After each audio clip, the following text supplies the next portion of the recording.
আচ্ছা, প্রত্যেককে good evening. অনেক দিন পরে আবার ক্লাস নিচ্ছি। সবাই আমার কথা ঠিকঠাক শুনতে পাচ্ছ কি না, আর স্ক্রিনটা দেখা যাচ্ছে কি না একটু বলবে? ঠিক আছে, বেশ। আজকে আমরা সিডিপির খুব অল্প কয়েকটা চ্যাপ্টার আর বাকি আছে, তোমাদের আমি আগের দিন বলেছিলাম। তার মধ্যেই একটা যে চ্যাপ্টার বাকি রয়েছে সেটা আজকে করব, 5E মডেল। ঠিক আছে, 5E। এই 5E মডেল যেখান থেকে সিডিপিতে কিন্তু প্রশ্ন আসে, বারংবারই আসে। তো এই 5E মডেল সম্পর্কে আমরা আজকে জানবো। তো রেকর্ড অন করা আছে, ঠিক আছে। তো চলো দেখা যাক এই 5E মডেল। তোমাদের এই 5E মডেল সম্পর্কে জানতে গেলে আমরা প্রথমে যদি জানি এখানে পাঁচখানা নিয়ে গঠিত। সেই কারণে এই মডেলটাকে 5E মডেল বলা হচ্ছে। যেমন এই যে এঙ্গেজমেন্ট, এটা হচ্ছে এর ফার্স্ট স্টেজ। ঠিক আছে, এঙ্গেজমেন্ট। তারপর হচ্ছে এক্সপ্লোরেশন বা এক্সপ্লোর, এটা হচ্ছে সেকেন্ড। তারপরে হচ্ছে এক্সপ্লেন। তারপরে হলো গিয়ে তোমাদের এলাবোরেট, অ্যান্ড লাস্ট হচ্ছে ইভ্যালুয়েট। দেখো, পাঁচটা ইংরেজি শব্দ যাদের আদ্য অক্ষর প্রথম অক্ষর প্রত্যেকের। ঠিক সেই কারণে এই যে পুরো মডেলটা রয়েছে সেটাকে 5E ইনস্ট্রাকশনাল মডেল বলা হচ্ছে। ঠিক আছে, 5E ইনস্ট্রাকশনাল মডেল বলা হচ্ছে। বাংলায় আমরা এটাকে কি বলছি? শিখনের পঞ্চ সোপান নীতি। পঞ্চ সোপান, পঞ্চ সোপান। ঠিক আছে, সোপান কথার অর্থ হচ্ছে সিঁড়ি। দেখো, তো এই যে টোটাল 5E মডেল, এটা কিসের উপরে নির্ভর করে তৈরি হয়েছে? মনে রাখবে, এই পাঁচটা জিনিস প্রথম যখন তৈরি হয়েছিল সেটা স্টেমের উপর নির্ভর করে। স্টেম। এবার প্রশ্ন হতে পারে যে এই স্টেম জিনিসটা কি? স্টেম হচ্ছে short form. Stem, STEM। S for কি? এস ফর সায়েন্স, অর্থাৎ বিজ্ঞান। টি ফর টেকনোলজি, অর্থাৎ প্রযুক্তিবিদ্যা। ফর হচ্ছে গিয়ে তোমার ইঞ্জিনিয়ারিং, বা যেটাকে আমরা প্রকৌশলী বিদ্যা বলি বাংলায়। এবং ফর হচ্ছে ম্যাথামেটিক্স বা গাণিতিক বিদ্যা। তো এই চারটে সাবজেক্টের উপর নির্ভর করে কিন্তু সর্বপ্রথম এই 5E মডেলকে ডিজাইন করা হয়েছিল। এটা কিন্তু মনে রাখবে, 5E মডেলকে প্রথম ডিজাইন করা হয়েছিল স্টেমের উপর নির্ভর করে। STEM।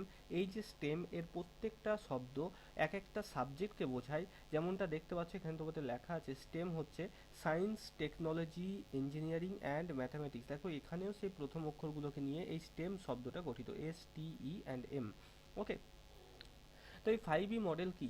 5E মডেল হচ্ছে এক প্রকারের টেকনিক। এটা কি? এটা এক প্রকারের টেকনিক, যে টেকনিকে মাধ্যমে যারা হবু শিক্ষক শিক্ষিকা তাদেরকে শেখানো হবে যে একটা শ্রেণীকক্ষে কিভাবে শিশুদেরকে আমরা পড়াশোনার প্রতি মনোযোগী করব।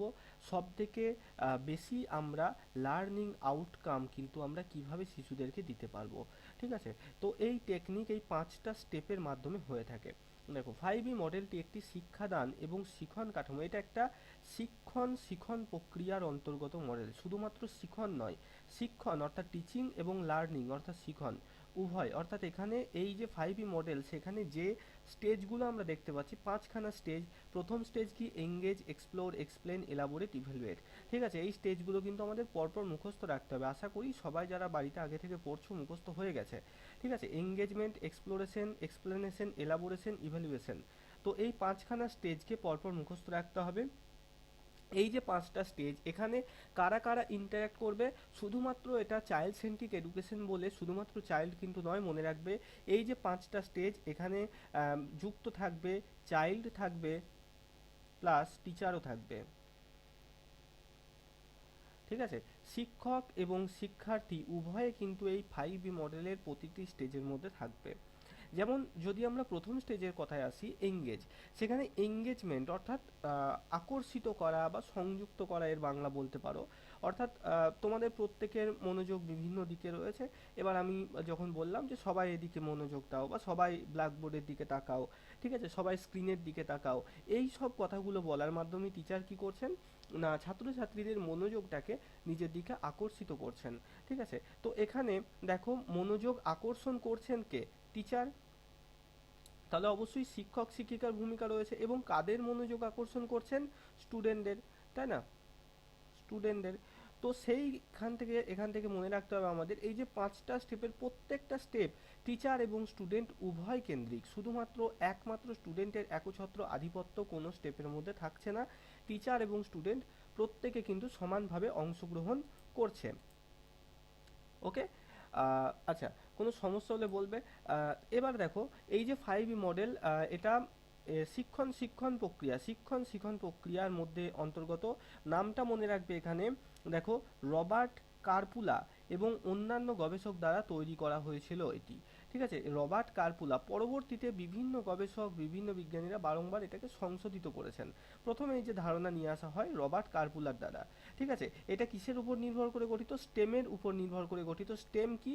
স্টেম হচ্ছে 4টে বিষয়ের শাখা: সায়েন্স, টেকনোলজি, ইঞ্জিনিয়ারিং এবং ম্যাথামেটিক্স। মূলত এই যে বড় বড় উচ্চ বিদ্যালয়গুলো থাকে, যেমন ধরো হার্ভার্ড বিশ্ববিদ্যালয়, অক্সফোর্ড, এই সমস্ত জায়গাগুলোতে এই যে সায়েন্স, টেকনোলজি, ইঞ্জিনিয়ারিং এবং ম্যাথামেটিক্স, এই সমস্ত ডিপার্টমেন্টের স্টুডেন্টদেরকে সঠিকভাবে পাঠদান করার জন্য, পঠন পাঠন প্রক্রিয়া, শিক্ষণ প্রসেসটা ঠিকঠাকভাবে করার জন্য সর্বপ্রথম এই যে রবার্ট আমাদের কার্পুলা এবং তার অন্যান্য সহযোগীগণ এই 5E মডেলের ইন্ট্রোডিউস করেছিল 5E মডেলকে। ঠিক আছে। এবার দেখো, এই যে প্রথম স্টেজ যেটা, সেটা হচ্ছে এঙ্গেজমেন্ট। আমাদের আর কিচ্ছু করার নেই এখানে। প্রথমত কাজ হচ্ছে তোমাদের 5টা স্টেজকে মুখস্থ করা। এরপর প্রতিটা স্টেজের বৈশিষ্ট্য কি, ভালো দিক, খারাপ দিক, এই সব জিনিসগুলো আমাদের একটু বিস্তারিত জানতে হবে।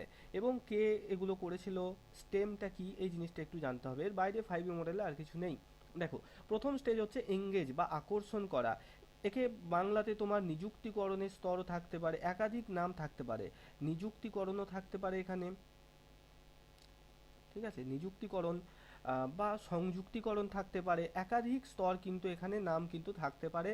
তাই ইংরেজিটাই মুখস্থ রাখবে, বাংলা মুখস্থ রাখার দরকার নেই। ঠিক আছে, নিযুক্তিকরণ, সংযুক্তিকরণ, আরও অনেক কিছু করণ দিতেই পারে এখানে। তো মনে রাখবে, এঙ্গেজমেন্ট বা এঙ্গেজ এই যে স্তরটা, সেটা হচ্ছে কি, সেটা হচ্ছে একদম প্রথম লেভেল বা প্রথম স্টেজ।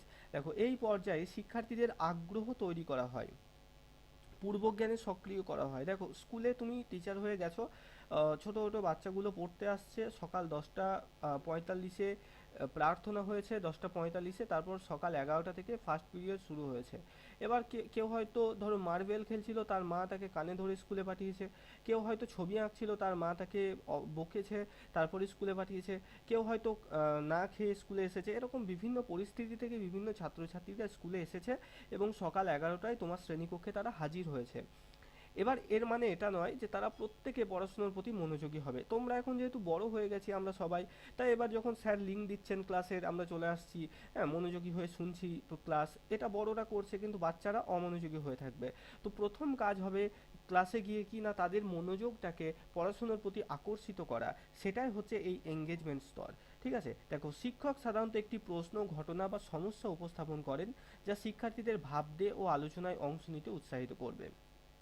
ঠিক আছে, মানে শ্রেণীকক্ষে এসেই পড়াশোনায় না করে এমন কিছু প্রশ্ন শিক্ষার্থীদের করা হচ্ছে যেন তাদের মনোযোগটা টিচারের দিকে আসে। যে তোমরা সবাই কেমন আছো, হ্যাঁ, বা কি করছো, ক্লাসে কোনো কিছু নিয়ে এসে, আচ্ছা বলো তো এই জিনিসটা কি, এই ছবিটা কি, তোমরা কেউ বলতে পারবে? তো সরাসরি পড়াশোনায় না ঢুকে একটা এঙ্গেজমেন্ট তাদের সাথে তৈরি করা। দেখো, বিজ্ঞানের ক্লাসে একটি চুম্বকের কার্যকারিতা নিয়ে প্রশ্ন করা। সরাসরি আমরা চৌম্বকত্ব কি, চৌম্বকত্বের ধারণা, এর গাণিতিক সূত্রের দিকে না গিয়ে প্রথম আমরা কিন্তু চুম্বকের যে কার্যকারিতা নিয়ে, যে কোথায় কোথায় চুম্বক ব্যবহার করা হয়, বা এই যে আমার হাতে একটা চুম্বক আছে তোমরা দেখতে পাচ্ছ, এটা দিয়ে আমরা কি কি করতে পারি, তাই না? এইভাবে গণিত ক্লাসে বাস্তব জীবনের সমস্যা তুলে ধরা, যে আজকে আমরা যোগ শিখবো, তাই যোগ কোথায় কোথায় কাজে লাগে। তো এই ধরনের সাধারণ সহজ প্রশ্নগুলো দিয়ে শিক্ষার্থীদের মনকে আকর্ষণ করা যায়, এঙ্গেজমেন্ট করানো যায়।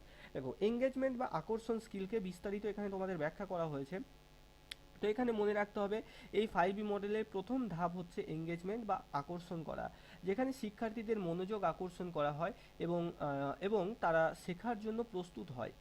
এই পর্যায়ে শিক্ষকের মূল লক্ষ্য হলো শিক্ষার্থীদের আগ্রহ সৃষ্টি করা এবং তাদের পূর্ব জ্ঞান সক্রিয় করা। মনে রাখবে, নতুন জ্ঞান, আমরা জানি নতুন জ্ঞান তখনই তৈরি হবে, নতুন জ্ঞান যখন সেখানে আমরা নতুন জ্ঞান যখন তার মধ্যে পূর্ব জ্ঞান থাকবে। নতুন জ্ঞান এবং পূর্ব জ্ঞান মানে আগেকার জ্ঞান একসাথে মিশে তৈরি হয় ধারণা।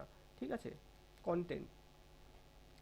তো যে কোনো জিনিস শেখাতে গেলে পূর্ব জ্ঞান আমাদেরকে কিন্তু যাচাই করতে হয়, সক্রিয় করতে হয়, যেটা এঙ্গেজমেন্ট স্তরের মাধ্যমে হয়। এখান থেকে এরকম প্রশ্ন আসতে পারে যে 5B মডেলের কোন স্তরের মাধ্যমে আমরা শিক্ষার্থীদের পূর্ব জ্ঞানকে যাচাই করি বা পূর্ব জ্ঞানকে সক্রিয় করে তুলি? অবশ্যই প্রথম স্টেজ হবে, কারণ একটা শ্রেণীকক্ষে গিয়ে শিক্ষার্থীদের পূর্ব জ্ঞান যাচাই করা সবার প্রথম কাজ, তাই এটা প্রথম স্টেজের মধ্যেই আমরা করি। ঠিক আছে, এঙ্গেজমেন্ট বা আকর্ষণ পর্যায়ের লক্ষ্য কি না, প্রথমত হচ্ছে শিক্ষার্থীদের কৌতূহলকে বাড়ানো হয়, শেখার প্রতি আগ্রহ তৈরি করা হয়, নতুন বিষয়ের সঙ্গে পূর্বজ্ঞানকে সংযুক্ত করা হয়, প্রশ্ন ও অনুসন্ধানের মাধ্যমে চিন্তা ভাবনাতে উৎসাহিত করা হয়। এগুলো হচ্ছে লক্ষ্য। এর মধ্যেও প্রশ্ন দিতেই পারে তোমাকে যে নিচের কোনটি এক্সপ্লোরেশন স্টেজের লক্ষ্য। ঠিক আছে, তো তোমাকে খুঁজে বের করতে হবে, প্রত্যেকটা লক্ষ্য সুন্দরভাবে দেওয়া রয়েছে নোটের মধ্যে। ঠিক আছে, তো কৌতূহল বাড়বে, তাদের জানার চেষ্টা বাড়বে, শেখার প্রতি আগ্রহ বাড়বে, পূর্বজ্ঞান সংযুক্ত করা এটা খুবই ইম্পর্টেন্ট। হ্যাঁ, এবং প্রশ্ন অনুসন্ধানের মাধ্যমে চিন্তা ভাবনায় তারা উৎসাহিত হবে। এবার এই যে এঙ্গেজমেন্ট স্কিল, সেটাকে আমরা কিভাবে উন্নত করতে পারি? যেহেতু আমাদের পাঁচটা যে রয়েছে তার মধ্যে প্রথম দুটোই বেশি ইম্পর্টেন্ট, সব থেকে বেশি ইম্পর্টেন্ট এঙ্গেজমেন্টটা, এঙ্গেজমেন্ট আর এক্সপ্লোরেশন এই দুটো বেশি ইম্পর্টেন্ট, আর শেষেরটা ইভ্যালুয়েশনটাও বেশ ইম্পর্টেন্ট। মাঝেরগুলো থেকে খুব একটা প্রশ্ন আসে না, তবুও সবগুলোই আমরা করব। দেখো এঙ্গেজমেন্ট স্কিল কিভাবে আমরা উন্নত করতে পারি। দেখো প্রথমত হচ্ছে বিভিন্ন প্রশ্ন উপস্থাপন করার মাধ্যমে, বিভিন্ন প্রশ্ন করে তাদেরকে, তাদের মনোযোগকে আমরা আমাদের শিক্ষণ শিখন যে প্রক্রিয়া রয়েছে সেদিকে আকর্ষিত করতে পারি, তাই না? দেখো খোলামেলা এবং গবেষণামূলক প্রশ্ন, যেমন কেন মনে হয় এটা ঘটছে, কেন এটা ঘটছে, হ্যাঁ, বা তোমার কি অনুমান? ধরো একটা গ্লাস রয়েছে, সেই গ্লাসের মধ্যে কিনারায় কিনারায় জল রয়েছে, এবার সেখানে একটা পাথরের টুকরো বা একটা ইরেজার তুমি ফেলে দিলে, কিছুটা জল উপচে পড়লো। এবার এটা শিক্ষার্থীরা দেখলো, এবার তুমি প্রশ্ন করলে যে কেন এমন ঘটছে, কেন এমনটা হলো, হ্যাঁ, তোমার কি মনে হয়? এই ধরনের প্রশ্নগুলো করছো যখন, দেখো প্রতিটা শিক্ষার্থী সে ভুল বলুক বা ঠিক বলুক, সে জানুক না জানুক, তোমার প্রতি মনোযোগী হচ্ছে, মানে তোমার এই প্রশ্নের উত্তর দেওয়ার চেষ্টা করছে, ভুল হোক বা ঠিক হোক, তাই না? তার মানে সে কিন্তু, তার মন কিন্তু পড়াশোনার প্রতি এবার আস্তে আস্তে আকর্ষিত হচ্ছে। দেখো শিক্ষার্থীদের উত্তর দিতে উৎসাহিত করা। হ্যাঁ, তৃতীয়ত হচ্ছে ভুল উত্তরকেও শেখার সুযোগ হিসাবে নেওয়া।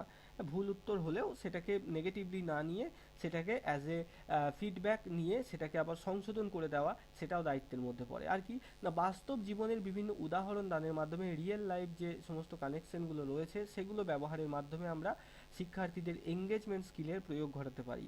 আকর্ষণীয় উপকরণ ব্যবহার, সেখানে তুমি টিএলএম ব্যবহার করতে পারো, কোনো ইনস্ট্রুমেন্ট ব্যবহার করতে পারো, যন্ত্রপাতি ব্যবহার করতে পারো, কম্পিউটার প্রজেক্টর ব্যবহার করতে পারো, যে কিছু ছবি, গল্প, এইসবের মাধ্যমেও, মানে মেন কথা হচ্ছে যে কোনোভাবে আমরা যে জিনিসটা পড়াচ্ছি বাচ্চাদের কাছে, সেই জিনিসটাকে আকর্ষণ করে তোলা।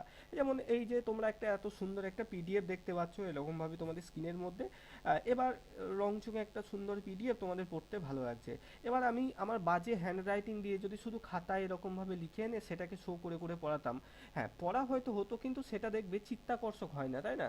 এর থেকেও ভালো যদি আমরা লাইভ স্লাইড শো এর মাধ্যমে বিভিন্ন ছবি যাওয়া আসা করবে সেইভাবে পড়াই আমরা স্ক্রিন শেয়ার করে, তাহলে সেটা আরও বেশি ভালো লাগবে, তাই না?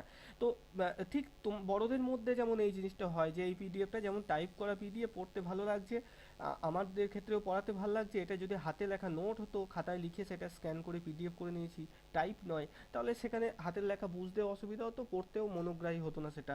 তো সেরকমই শিক্ষার্থীদের ক্ষেত্রেও তাই, যে যে কোনোভাবে এই যে টিচিং লার্নিং প্রসেস, সেটাকে মনোযোগ সহকারে যেন তারা দেখে, সেরকম পর্যায়ে নিয়ে যেতে হবে, যে কোনোভাবে ছবি এঁকে, গল্প বলে, নতুন নতুন খেলার মাধ্যমে ইত্যাদি। এটাই হচ্ছে এঙ্গেজমেন্ট স্তর। দেখো আলোচনা, চিন্তা ভাবনায় উৎসাহিত করে, এগুলো আর পড়ছি না আমি, তোমরা পড়বে, নোটে বিস্তারিত দেওয়া আছে সব। হ্যাঁ, সমস্যা এবং রহস্য সৃষ্টি করা, এইসবের মাধ্যমে আমরা এঙ্গেজমেন্ট ঘটাতে পারি। এবার দেখি এঙ্গেজমেন্টের বিভিন্ন উদাহরণ। আমরা প্রথমেই পড়েছিলাম আমাদের সায়েন্স অর্থাৎ এস, অর্থাৎ বিজ্ঞান, টেকনোলজি অর্থাৎ প্রযুক্তি, ঠিক আছে, ইঞ্জিনিয়ারিং বা প্রকৌশল বিদ্যা, এবং ম্যাথামেটিক্স অর্থাৎ গণিত, এসটিইএম স্টেম, এই স্টেমের উপর নির্ভর করে 5E মডেল গঠিত। তাই প্রত্যেকটা স্টেজের এসটিইএম অর্থাৎ এই যে স্টেম কি কি রয়েছে সেগুলো আমাদের জানতে হবে। যেমন এঙ্গেজমেন্টকে আমরা এই যে এসটিইএম অর্থাৎ বিজ্ঞান, প্রযুক্তি, প্রকৌশল এবং গণিত, এই চারটে সাবজেক্টে কিভাবে ব্যবহার করতে পারি। দেখো বিজ্ঞানের ক্ষেত্রে যেমন কি না, এঙ্গেজমেন্ট যে একটি চুম্বকে দুটো প্রান্ত সামনে রেখে জিজ্ঞাসা করা হলো যে কেন মনে হয় এগুলো একে অপরকে ঠেলে দিচ্ছে, তাই না? আমরা জানি যে নর্থ পোল সাউথ পোলকে অ্যাট্রাক্ট করে, একে অপরের কাছে টানে, এবং নর্থের সাথে নর্থ নিয়ে এলে তাদের মধ্যে বিকর্ষণ দেখা যায়, তাই না? তো কেন এরকম হচ্ছে? বা এই যেমন চুম্বকের ছবিটা আমরা দেখতে পাচ্ছি, এটা এই যে একমাত্র পেরেকগুলোকে কিন্তু আকর্ষণ করছে, কিন্তু একটা প্লাস্টিকের কোনো জিনিসকে আকর্ষণ করছে না। কি তফাৎ রয়েছে? ধাতু অধাতুর ধারণা এইভাবে আমরা দিতে পারবো এখানে, তাই না? তো এই ধরনের জিনিসগুলো কিন্তু এইভাবে বিভিন্ন উপকরণের সাহায্যে আমরা সায়েন্সের ক্ষেত্রে এঙ্গেজমেন্ট ঘটাতে পারি। টেকনোলজির ক্ষেত্রে কিভাবে, যে দেখো এই যেমন দেখতে পাচ্ছ একটা রোবোটিক হাতের ছবি রয়েছে, একটা রোবটের হাত। তো সেই রোবটের হাতটাকে দেখিয়ে যে প্রযুক্তিবিদ্যার টেকনোলজির যে সমস্ত ছেলেমেয়েরা পড়ছে তাদের জিজ্ঞেস করা হলো যে কিভাবে এই রোবট বুঝতে পারে যে কখন হাত নাড়াতে হবে, ঠিক আছে? তো তার মধ্যে যে সমস্ত আইসিগুলো রয়েছে, সিপিইউ রয়েছে, তার যা কিছু থাকে সেই সব থেকে নিশ্চয়ই খবর যায় এবং তখন হাত নড়ে। তো এইভাবে তারা কিন্তু বুঝতে পারছে, অর্থাৎ এই দিক থেকেও তারা কিন্তু তোমার এই প্রশ্নের উত্তর দেওয়ার জন্য সক্রিয় হচ্ছে এবং তারা এঙ্গেজমেন্ট কিন্তু ঘটছে শ্রেণীকক্ষে। ইঞ্জিনিয়ারিং এর ক্ষেত্রে এরকম কোনো একটা সেতুর ছবি দেখানো যেতে পারে এবং সেই সেতুর এরকম একটা ছবি দেখিয়ে বলা হলো যে এই যে সেতুটা, ব্রিজটা ভেঙে গেছে, তো এটা কেন ভেঙে গেছে, ঠিক আছে? কেন ভেঙে গেল, কি খামতি ছিল, ভেঙে যাওয়ার কারণ কি? তো এই সমস্ত কিছুর ক্ষেত্রে আমরা ইঞ্জিনিয়ারদের ক্ষেত্রে, পড়াশোনার ক্ষেত্রে তাদেরকে কিন্তু আমরা তাদের মধ্যে কিন্তু এই এঙ্গেজমেন্ট স্কিলের কিন্তু প্রয়োগ ঘটাতে পারবো। গণিতের ক্ষেত্রে যেমন গণিতের বিভিন্ন ধাঁধা রয়েছে, বাস্তব জীবনের সংখ্যার ব্যবহার, এই সব কিছু নিয়ে আমরা জিজ্ঞেস করতে পারি। এঙ্গেজমেন্ট এই যে পর্যায় রয়েছে, এর উপকারিতা কি? না, শিক্ষার্থীরা শেখার জন্য মানসিকভাবে তারা প্রস্তুত হয়, শেখাকে আরো বেশি মজাদার এবং আকর্ষণীয় করে তোলা হয়, সমালোচনামূলক চিন্তাভাবনার দক্ষতা বাড়ে, নতুন ধারণা শেখার জন্য তাদের আগ্রহ তৈরি হয়। তো এটা হচ্ছে এঙ্গেজমেন্ট। এবার আমরা যদি একদম শর্টকাটে এঙ্গেজমেন্টকে দেখি, তাহলে কি? এটা হচ্ছে ক্লাসের প্রতি ক্লাস এর প্রতি মনোযোগী করা। আমরা যদি এক লাইনে বলি, এত কিছু না বলে, মনোযোগী করা, এটা হচ্ছে এঙ্গেজমেন্টের একমাত্র লক্ষ্য, ঠিক আছে? শ্রেণীকক্ষে প্রাইমারির ক্ষেত্রে আমরা বলছি, এসব স্টেমের দিকে আমরা যাচ্ছি না, সায়েন্স টেকনোলজির দিকে যাচ্ছি না, প্রাইমারি বিদ্যালয়ে ছাত্রছাত্রীদের ক্লাসের প্রতি মনোযোগী করা। এরপরে আসি এক্সপ্লোরেশন বা এক্সপ্লোর, যার বাংলা অর্থ হচ্ছে অনুসন্ধান করা। দেখো এই ধাপে শিক্ষার্থীরা হাতে কলমে কাজ করার সুযোগ পায়। এই জায়গাটা সবসময় মনে রাখবে, যে কোনো প্রশ্নে যখন হাতে কলমে কাজ করার ব্যাপার থাকবে, হাতে কলমে নিজের হাতে কোনো কাজ করছে, করে শিখছে, তো সেই সব ক্ষেত্রে সেই জায়গায় এক্সপ্লোরেশন হবে সঠিক উত্তর, ঠিক আছে? কীরকম প্রশ্ন উত্তর হয় আমরা শেষে দেখবো, আছে প্রশ্ন উত্তর, ঠিক আছে? তো হাতে কলমে বানানটা ভুল হলো, হাতে কলমে কাজ করার মাধ্যমে শিক্ষার্থীর বিভিন্ন জিনিস শেখে। যেমন সে বইয়ে পড়লো কি না, আমরা উম, জলকে যখন তাপমাত্রায় আগুন দিয়ে গরম করি, তখন সেটা কি হয়ে যাচ্ছে, গ্যাস হয়ে যাচ্ছে, বাষ্প হয়ে যাচ্ছে। তো সেটাকে সে যখন একটা দেখলো যে এরকম একটা পাত্র নিয়েছে, কাঁচের টেস্ট টিউব বলা হয় যেগুলোকে, তার নিচে একটা বুনসেন বার্নার জেলে দিয়েছে এবং সেখান থেকে আগুন দিচ্ছে এবং জল এখান থেকে ফুটে ফুটে এরকমভাবে বাষ্প হয়ে উড়ে যাচ্ছে। অর্থাৎ সে দেখো হাতে কলমে পরীক্ষাটা করে দেখলো যে জলের উপর হিট প্রয়োগ যখন করছি, তাপ প্রয়োগ যখন করছি, সেই জলের যে পদার্থের যে রূপ রয়েছে, জলের রূপ, সেটা লিকুইড থেকে ভেপারাইজ হয়ে যাচ্ছে, তাই না, গ্যাস হয়ে যাচ্ছে। তো এই জিনিসটা সে হাতে কলমে করে কিন্তু দেখলো। এই এই জিনিসগুলো কি এক্সপ্লোরেশন বলা হচ্ছে শ্রেণীকক্ষের মধ্যে। যে কোনো কাজকে শিক্ষার্থীরা হাতে কলমে শিখবে যখন, দেখো এই ধাপে শিক্ষার্থীরা হাতে কলমে কাজ করার সুযোগ পায় এবং নিজস্ব অনুসন্ধানে পরিচালনা করে। শিক্ষক গাইড করেন, তবে সরাসরি উত্তর দেন না, বরং শিক্ষার্থীদের পর্যবেক্ষণ, পরীক্ষা ও গবেষণা করতে উৎসাহিত করেন। শিক্ষক এখানে গাইডার হিসাবে, ফেসিলিটেটর হিসাবে থাকবে, তিনি সরাসরি সব কিছু করবেন না। হ্যাঁ, এবার হয়তো বাচ্চাদেরকে এই বুনসেন বার্নারটা জ্বালানোর জন্য আগুনের, সেখানে শিক্ষক সাহায্য করবেন, হ্যাঁ, বাদ বাকিগুলো ব্যাখ্যা করে দেবেন কেন বাষ্প হচ্ছে, এই সব কিছু, কিন্তু কাজটা করবে শিক্ষার্থীরা। কারণ আমরা জানি যে কোনো কাজের মধ্যে যত বেশি ইন্দ্রিয় অ্যাক্টিভ থাকে, সেই জিনিসটা আমাদের তত বেশি মনে থাকে। তাই হাতে কলমে যে কোনো জিনিস শিখলে সেটা আমরা চট করে ভুলি না, ঠিক আছে? উদাহরণ কি, যেমন বৈজ্ঞানিক পরীক্ষার মাধ্যমে কোনো ধারণা যাচাই করা, গণিতের সমস্যা সমাধানের বিভিন্ন কৌশল ইত্যাদি। এবার দেখো এটা বিস্তারিত যদি আমরা দেখি, 5E মডেলের দ্বিতীয় ধাপ হচ্ছে এই যে এক্সপ্লোরেশন, এটা হচ্ছে সেকেন্ড স্টেজ, দ্বিতীয় ধাপ, যার বাংলা অনুসন্ধান করা, যেখানে শিক্ষার্থীরা নিজেদের অভিজ্ঞতার মাধ্যমে শেখে। এই পর্যায়ে শিক্ষার্থীরা হাতে কলমে কাজ করে পরীক্ষা নিরীক্ষা চালায় এবং সমস্যা সমাধানের চেষ্টা করে। সবসময় হাতে কলমে কিন্তু কাজ করবে এরা। দেখো এক্সপ্লোরেশনের এর পর্যায়ে লক্ষ্যগুলো কি না, শিক্ষার্থীদেরকে সক্রিয়ভাবে শেখার প্রক্রিয়ার অংশগ্রহণ করে থাকে, মানে তারা সক্রিয় অংশগ্রহণ তাদের মধ্যে দেখা যায়। তো এখান থেকে প্রশ্ন হয়ে থাকে যে 5E মডেলের কোন স্তরে শিক্ষার্থীদের সক্রিয় অংশগ্রহণ আমরা লক্ষ্য করি। এরকমভাবে ডাইরেক্ট প্রশ্ন দিতে পারে, বা তোমাকে সরাসরি একটা উদাহরণ দিয়ে দিল যে অমুক নামের একজন টিচার, সে তার ক্লাসরুমের বাচ্চাদের মধ্যে এই যে যেমন ছবিটা দেখতে পাচ্ছ দল তৈরি করলো এবং তাদের একটি নির্দিষ্ট কোনো কাজ বললো, যে একটা খেলনার ঘর তৈরি করা, একটা ছবি রং করা, এই ধরনের দিয়ে দিল, মানে হ্যান্ডস অন অ্যাক্টিভিটি দিয়ে দিল। তাহলে এটা 5E মডেলের কোন স্টেজটাকে সমর্থন করে, এই ধরনের প্রশ্নগুলোই কিন্তু আসে, যেটা 2022 সালে এসেছিল একটা। ঠিক আছে, তো এই ক্ষেত্রে কিন্তু সব জায়গায় এটা এক্সপ্লোরেশন হয়ে যাবে। মনে রাখবে, কোনো শিশুর মধ্যে দল তৈরি করে দেওয়া হোক এরকম, বা সেই শিশুকে একা কোনো কাজ করতে দেওয়া হোক, সে যখন নিজের হাতে কাজটা করছে, সেই কাজগুলো সেইটা সবসময় এই এক্সপ্লোরেশন স্তরের মধ্যে পড়ে, দ্বিতীয় স্টেজের মধ্যে পড়বে। ঠিক আছে, তারা সক্রিয়ভাবে অংশগ্রহণ করে কোনো কাজের মধ্যে, বাস্তব অভিজ্ঞতার মাধ্যমে নতুন ধারণা তারা গঠন করবে। এই পয়েন্টটা সব ক্ষেত্রেই আছে, বাস্তব অভিজ্ঞতাটা। ঠিক আছে, এটা নিয়ে এত মাথা ঘামানোর দরকার নেই। সমস্যা সমাধানের দক্ষতা তাদের বাড়বে, শিক্ষার্থীরা নিজেরাই উত্তর খুঁজতে শেখে। ঠিক আছে, এখানে আর শিক্ষক শিক্ষিকাদের প্রতি যে একটা ব্যাপক নির্ভরশীলতা প্রথম দিকে থাকে, সেটা আস্তে আস্তে হ্রাস পেয়ে যায়। এখানে আমাদের কি কি কৌশল রয়েছে, মানে কোন কোন কাজ করানোর মাধ্যমে অ্যাজ এ টিচার তুমি এক্সপ্লোর স্কিলটাকে শ্রেণীকক্ষে প্রয়োগ করতে পারবে না। প্রথমত হচ্ছে হ্যান্ডস অন অ্যাক্টিভিটি, হাতে কলমে বিভিন্ন কাজ করতে দেওয়ার মাধ্যমে। শিক্ষার্থীরা বিভিন্ন উপকরণ ব্যবহার করে পরীক্ষা পরিচালনা করে, বাস্তব অভিজ্ঞতার মাধ্যমে ধারণা তৈরি করে। উদাহরণ যেমন চুম্বক নিয়ে পরীক্ষা করা, যেমন আমি আগেও হয়তো তোমাদের একবার বলেছিলাম, আমরা যখন ক্লাস 3-তে পড়তাম, তখন আমাদের প্রাইমারি স্কুলে যিনি স্যার ছিলেন, তিনি এরকম একটা 3টে গ্লাস ছিল, এরকম 3টে গ্লাসের মধ্যে মাটি দিয়েছিলেন 3 রকম, এঁটেল, দোআঁশ আর বেলে মাটি, এবং সেখানে জল ধারণ ক্ষমতা কোন মাটির বেশি কম সেগুলো এরকমভাবে বুঝিয়েছিলেন। তো সেখানে আমরা মাটি এনেছিলাম, তার মধ্যে জল দিয়েছিলাম, তারপর তিনি বলে দিয়েছিলেন, নিচেই ছিদ্র ছিল গ্লাসগুলোর, তো তিনি বলে দিলেন যে এই যে বেলে মাটি, এটাতে দ্রুত জল নিষ্কাশিত হয়ে যাচ্ছে, নিচে দিয়ে পড়ে যাচ্ছে, দোআঁশ মাটিটাই মাঝারি, আর বেলে মাটিতে এঁটেল মাটিতে খুব অল্প করে জল কিন্তু নিচে ছিদ্র দিয়ে পড়ছিল। তো জল ধারণ ক্ষমতা সব থেকে বেশি এঁটেল মাটির, সব থেকে কম বেলে মাটির, এইভাবে তিনি বুঝিয়েছিলেন। তো এইগুলোই সব হ্যান্ডস অন অ্যাক্টিভিটি, অর্থাৎ শিক্ষার্থীদেরকে হাতে কলমে বিভিন্ন কাজের মাধ্যমে শেখানো হবে। ঠিক আছে, দ্বিতীয়ত কি, গ্রুপ সহযোগিতা। এই যেমন দেখতে পাচ্ছ এই ছবিটায় যে একাধিক ছাত্রছাত্রী 4-5 জনের একটা গ্রুপ রয়েছে, বলা হলো কি যে সবাইকে গ্রুপ বলা হলো যে একটা গল্প নিজেদের মতো করে বানিয়ে লেখার জন্য। তো এই ধরনের জিনিসগুলোকে গ্রুপ ওয়ার্ক বা কোলাবোরেশন ওয়ার্ক বলে থাকি আমরা। দেখো শিক্ষার্থীরা দলে কাজ করবে এবং বিভিন্ন ধারণা ভাগ করে নেবে। সমস্যা সমাধানের জন্য একসাথে তারা পরীক্ষা চালাবে, যেমন একটি টিম তৈরি করে একটি ব্রিজ ডিজাইন করা বা গণিতের কোনো সমস্যা সমাধান করা ইত্যাদি। দেখো পরীক্ষা এবং অনুমান করা, এই যেটা বলছিলাম হাতে কলমে নিজেরা পরীক্ষা করা। দেখো শিক্ষার্থীর অনুমান তৈরি করে, এই জিনিসটা কিন্তু খুব ইম্পর্টেন্ট, মনে রাখবে। হাইপোথিসিস গঠন, হাইপোথিসিস এই কথাটা বিশেষ করে ইভিএস পেডাগজিতেও আমরা বেশ কিছু সময় পেয়ে থাকি। হাইপোথিসিস টেস্টিং মানে হচ্ছে নিজের ধারণা সম্পর্কে, নিজের যে ধারণাটা রয়েছে সেটাকে হাতে কলমে করা। ঠিক আছে, মানে পরীক্ষা করা হাতে কলমে, সেটাকেই পরীক্ষা করে তার যে রিপোর্ট সেটাকে নিজে বুঝতে পারা, এই জিনিসটাকে আমরা হাইপোথিসিস টেস্টিং বলে থাকি।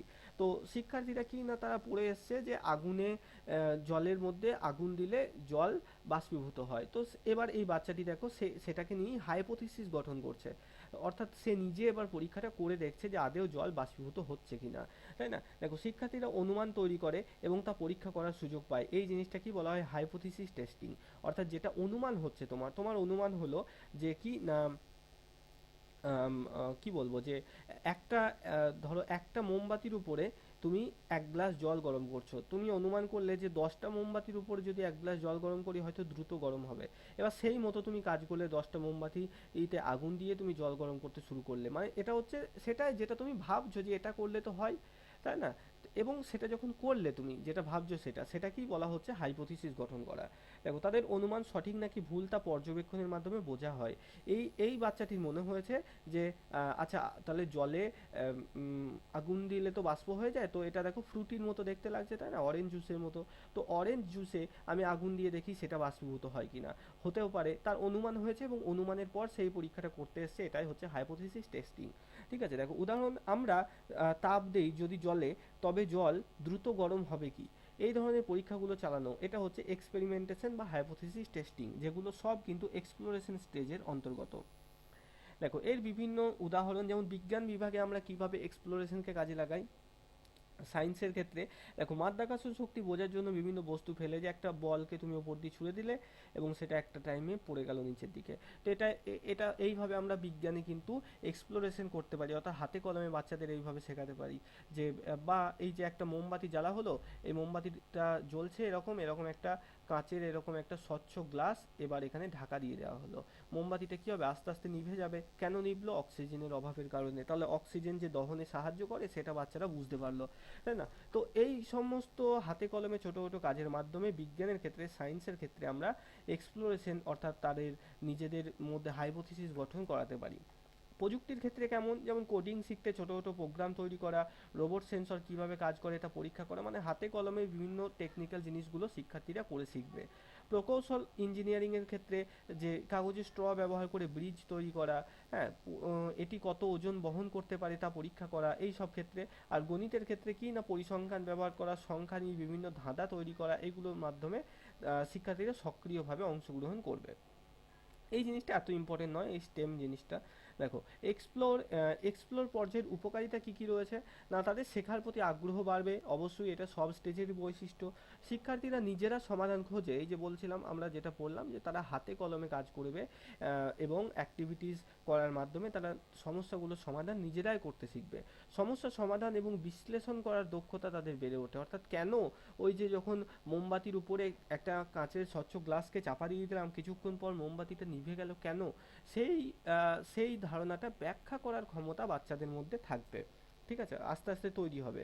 বাস্তব অভিজ্ঞতার মাধ্যমে শেখাকে সহজ এবং কার্যকর করে তুলবে। যখন হাতে কলমে শিখছে, তুমি দেখো যখন মুখস্থ করছো, একটা বাচ্চা যখন মুখস্থ করছে যে অক্সিজেন দহনে সাহায্য করে, অক্সিজেন ছাড়া দহন সম্ভব নয়, এই জিনিসটা দেখো খুব কঠিন, মুখস্থ করে হয়তো সে ভুলে গেল। কিন্তু তাকে যখন একবার এই পরীক্ষাটা করে দেখানো হলো যে এই যে দেখো অক্সিজেন যাচ্ছে না বলে কিন্তু ভেতরে যেটুকু অক্সিজেন ছিল সেটা পুড়ে গেল এবং মোমবাতি নিভে গেল অক্সিজেনের অভাবে। তার মানে কি, অক্সিজেন আগুন জ্বলতে সাহায্য করে, সে কিন্তু আর ভুলবে না যে অক্সিজেন দহনে সাহায্য করে, এই জিনিসটা কিন্তু সে আর ভুলবে না। তো এই হাইপোথিসিস গঠনের মাধ্যমে বা এক্সপ্লোরেশনের মাধ্যমে, হাতে কলমে কাজ করার মাধ্যমে তারা যেটুকুই শিখছে সেটা আর ভুলছে না। হ্যাঁ, তারপরে আসি এক্সপ্লেন। এক্সপ্লেন মানে কি, ব্যাখ্যা করা। এবার দেখো এর আগের যে স্তরটা রয়েছে অর্থাৎ এক্সপ্লোর, সেই এক্সপ্লোরে কি হয়েছে, এক্সপ্লোর স্তরের মাধ্যমে তারা হাতে কলমে কাজ করার মাধ্যমে বিভিন্ন জিনিস শিখেছে। আমি উদাহরণস্বরূপ ওই মোমবাতির উদাহরণটা নিলাম, তারা শিখেছে যে অক্সিজেন দহনে সাহায্য করে। মোমবাতির উপর যখন, জ্বলন্ত মোমবাতির উপর যখন আমরা একটা কাঁচের গ্লাস ঢাকা দিয়ে দিচ্ছি, তখন কিছুক্ষণ পর অক্সিজেনের অভাবে মোমবাতিটা অটোমেটিক নিভিয়ে যাচ্ছে। এটা সে শিখেছে। এবার এই 3 নম্বর স্টেজে এসে এক্সপ্লেন করছে, সে টিচারকে বলতে পারছে, টিচার যখন জিজ্ঞেস করছে যে কেন নিভে গেল বলো, বা সে অন্য তার বাড়িতে গিয়ে তার ছোট ভাইকে ওই একই পরীক্ষাটা করে দেখাতে পারছে। এরকম হতো না, দেখবে যখন আমরা প্রাইমারি স্কুলে পড়তাম, এরকম কোনো একটা পরীক্ষা করে যদি দেখায়, তাহলে আমরা বাড়ি গিয়ে আবার সেই জিনিসটা করে দেখাতাম ভাইকে বোনকে, তাই না? তো সে যখন তার ছোট ভাইকে পরীক্ষাটা করে দেখাচ্ছে যে এই দেখ, আমি একটা মোমবাতি নিলাম, এই দেখ কাঁচের গ্লাস চাপা দিয়ে দিলাম, কিছুক্ষণ পর মোমবাতি নিভে গেল। তো এটা কেন হচ্ছে, সে তখন গিয়ে তার ভাইকে ব্যাখ্যা করে বলতে পারছে যে এই যে অক্সিজেন নামে একটা গ্যাস থাকে, সেটা ছাড়া আগুন জ্বলে না, এই ভেতরে যেটুকু ছিল সেটুকু পুড়ে গেল, তারপরে যেই অক্সিজেন ফুরিয়ে গেল আর মোমবাতি নিভে গেল। অর্থাৎ তার নিজে এর আগের স্তরে যেটুকু শিখেছে, এক্সপ্লোর স্তরে যেটুকু শিখেছে, সেই সম্পর্কে নিজেরা ব্যাখ্যা দিতে পারে, এক্সপ্লেন করতে পারে। ঠিক আছে, এই এক্সপ্লেন হচ্ছে তৃতীয় ধাপ এটা 5E মডেলের। ঠিক আছে, যেখানে শিক্ষার্থীরা তাদের শেখা বিষয়গুলোকে বিশ্লেষণ করে এবং নতুন ধারণাগুলোকে পরিষ্কারভাবে গঠন করে। এই পর্যায়ে শিক্ষক শিক্ষার্থীদের পর্যবেক্ষণ, অনুসন্ধান ও পরীক্ষার মাধ্যমে অর্জিত জ্ঞানকে সংগঠিত করতে সাহায্য করেন। এখানে কিন্তু টিচারও অবশ্যই থাকবেন। যদি টিচার দেখেন যে তার এই স্টুডেন্টের এক্সপ্লেনেশনে কোনো রকম একটু ভুল ভ্রান্তি হচ্ছে, সেটাকে তখন তিনি ঠিক করে দেবেন। কিন্তু এক্সপ্লেনেশনটা করবে কে? স্টুডেন্ট। টিচার থাকবেন গাইডার হিসাবে, গাইড করবেন তিনি। উদাহরণ কি, যেমন দেখো শিক্ষার্থীরা পর্যবেক্ষণের ভিত্তিতে উপসংহার টানে শিক্ষক বৈজ্ঞানিক এবং গণিতগত ব্যাখ্যা যোগ করবেন ইত্যাদি। অর্থাৎ যখন কোনো ভুল হবে, যদি কোনো দরকার হয় ব্যাখ্যা যোগ করা, সেখানে শিক্ষকরা এই সব জিনিসগুলো করবেন। এই পর্যায়ে লক্ষ্য কি রয়েছে, দেখো শিক্ষার্থীদের পর্যবেক্ষণ এবং অনুসন্ধানের ভিত্তিতে যুক্তি তৈরি করা। অর্থাৎ যখন তারা কোনো কিছুকে ব্যাখ্যা করতে পারছে যে কেন হচ্ছে, কেন মোমবাতিটা নিভে গেল, তার পিছনে কোনো না কোনো যুক্তি রয়েছে, লজিক রয়েছে, তো সেই যুক্তিটাকে তারা খুঁজে বের করতে পারে। কোনো কাজের কোনো কাজ কেন হচ্ছে সেই কারণটাকে, লজিকটাকে তারা কিন্তু খুঁজে বের করতে পারে। দ্বিতীয়ত কি হচ্ছে, এই কিছুর মাধ্যমে কি ডেভেলপ হচ্ছে না, নতুন ধারণাগুলো বোঝার জন্য ভাষাগত দক্ষতা উন্নত হচ্ছে। দেখো তুমি কোনো একটা জিনিস বুঝলে, তুমি ধরো ক্লাস করে 5E মডেল বুঝলে, এরপর তুমি তো অন্য একটা কাউকে বোঝাতে গেলে, ঠিক আছে, তাহলে তোমার ভাষাগত দক্ষতা তো লাগবে, কিভাবে তুমি বলবে জিনিসটা, তুমি নলেজটা যেটা তোমার মধ্যে রয়েছে কিভাবে উপস্থাপন করবে সহজভাবে স্টুডেন্টদের কাছে যাদের পড়াচ্ছ তুমি পরে। তো সেই ক্ষেত্রে তোমার ভাষাগত দক্ষতা লাগবে। ঠিক সেরকমই কোনো বাচ্চা যে ওই মোমবাতি কেন নিভে গেছে সেটা জেনেছে, শিখেছে, বুঝেছে, সে যখন আবার তার ভাই বোনকে বোঝাবে, তার মধ্যে কিন্তু এই ভাষাগত দক্ষতা উন্নত হচ্ছে। আর কি না, শিক্ষার্থীদের নিজেদের ভাষায় শেখা বিষয়গুলো প্রকাশ করতে উৎসাহিত করা, নিজেদের ভাষাতে, অর্থাৎ তাদের মাদার টাঙের ওপর কিন্তু এখানে জোর দেওয়া হচ্ছে। বিশাল কিছু বইয়ের জটিল ভাষা, ওই দহন টহন ব্যবহার না করে, শব্দ ব্যবহার না করে আমরা জ্বলে যাওয়া, পুড়ে যাওয়া, এই ধরনের শব্দগুলোই ব্যবহার করছে শিক্ষার্থীরা। তো এইটার উপরে জোর দেওয়া হচ্ছে। হ্যাঁ, এক্সপ্লেন, এক্সপ্লেন, এই যে এক্সপ্লেনেশন রয়েছে, এর কৌশলগুলো কি কি রয়েছে, দেখো শিক্ষার্থীদের ব্যাখ্যা দিতে উৎসাহিত করা, তাদেরকে প্রশ্ন করা যে তোমরা তাহলে কি শিখলে, এই এই ধরো পরীক্ষাটা করে দেখানো হলো, মোমবাতির আর কাঁচের গ্লাসের এই পরীক্ষাটা করে দেখানো হলো, এরপর বলা হলো যে তোমরা তাহলে কি শিখলে এটা থেকে। হ্যাঁ, তো তখন তারা বলবে এটা শিখলাম। তাদের পর্যবেক্ষণ এবং অনুসন্ধানের ভিত্তিতে ব্যাখ্যা দিতে বলা, যে যা কিছু তোমরা দেখলে, কেন হলো, কি হলো, সেটা তোমরা নিজেদের ভাষায় বলো। তারা বলতে চেষ্টা করলো, মানে এক্সপ্লেন করছে তারা, ঠিক আছে, নিজেদের ভাষার ধারণা প্রকাশ করতে সুযোগ দেওয়া। শিক্ষার্থীরা তাদের পর্যবেক্ষণ ও পরীক্ষার ফলাফল ব্যাখ্যা করার চেষ্টা করবে। তারা নিজেদের ভাষা শিখে বিষয়টি বোঝার চেষ্টা করবে। যেমন আমরা দেখছি যে চুম্বকের একই মেরুতে থাকলে পরস্পরকে ঠেলে দেয়, এটা কেন হয়, এটা কেন হয়, কোনো একটা সায়েন্সের ক্লাসে টিচার বুঝিয়েছেন, তারপর স্টুডেন্টদেরকে বলা হচ্ছে এক্সপ্লেন করার জন্য। ঠিক আছে, তো এইটা হচ্ছে এক্সপ্লেনেশন। তাহলে এক্সপ্লেনেশনকে আমরা যদি এক লাইনে বলি, তাহলে এক্সপ্লেন স্টেজের মূল লক্ষ্য কি, এক্সপ্লেন স্টেজে শিক্ষার্থী, আমি লিখে দিচ্ছি এখানে শর্টকাটে, শিক্ষার্থী শেখা জিনিসকে ব্যাখ্যা করতে পারবে।